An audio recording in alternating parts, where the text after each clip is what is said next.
We really like your products. We got to try at your launch party your disposable vape, the cold pressed watermelon juice, which I love because watermelon juice is super hydrating. Yes. And then we had a chance to try your inhaler vapes, which are awesome. And it's about, what they said, 10 milligrams each puff. It's a really cool delivery method. What's your favorite thing about the whole process and having created this? Because you've been working on this for a long time. Yeah, it has been a long time. It's been a long time because, as you know, and as a lot of people out there know, it's just a very difficult industry. The cannabis industry becoming newly legalized in California is awesome, but we got to make sure that it's done right. So the process is tricky, and you want to make sure that you're doing everything the right way. So, you know, it really took a lot. We really talked to a lot of people. We had a lot of meetings. We really wanted to know who we're dealing with, where are our flowers coming from, what is the process of the breakdown. We want to make sure we're not lying to anyone.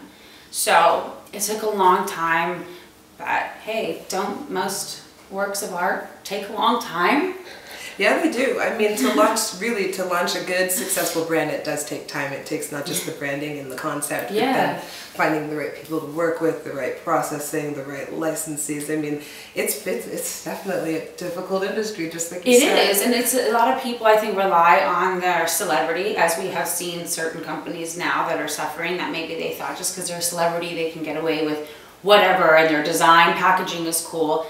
I don't, you know what, my design packaging, as you can see, it's so simple, it's so soft and zen. It's about what the medicine's doing for you, basically. And so the name of the brand is Wusah, and the way it was explained to me was that it's Wusah. And so what was it like in creating that brand name? How did you get to that? Was that from the tragic, you know, journey of the arthritis? No, it was the last word that I agreed upon in my head that would be the name for this. I went through a million gazillion names. I think it's the hardest process is naming something. Yeah, this is true. But it suits me. It suits the product. You know, everyone knows me as this, you know, fiery personality.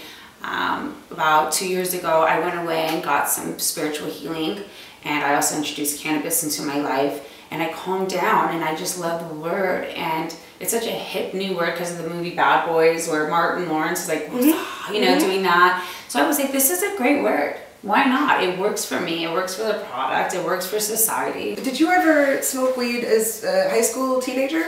Yeah. I was the addict. Were you the drug dealer?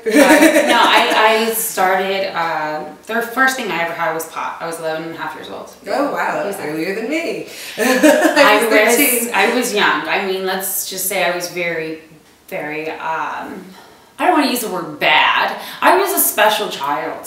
Rebellious? I was going to say rebellious, little rebellious. Yeah, I was bad. Rebellious. Yeah. If there's rules, they're a little bit meant to be broken. Sometimes, or some people just need to be told. Yeah. Did you stop using cannabis throughout your life, or was it kind of just always there? Or I stopped using when I went to rehab in 2005 because at that time it was considered a drug, and at that time, you know, no one had the proper education about what cannabis is. None of us did. And I wasn't smoking it at that time because I thought it was healing me in any way. Yeah. You know, it was just calming me down.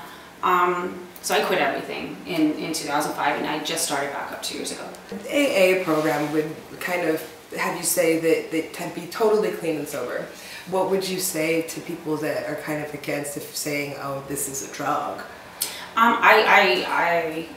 I can understand that, but I'm going to say this not just from an outsider who's starting a cannabis business. I will say this as someone who finished rehab and then checked herself into LMU and finished with a degree in the biopsychosocial behavior of an addict with a dual diagnosis. So I can sit here and very confidently say that addiction is up to you on how you want to go about it. If you know that in your head you're going to say that if I have this, I'm going to have to do that, then you're already weak. We know that. It's a mindset.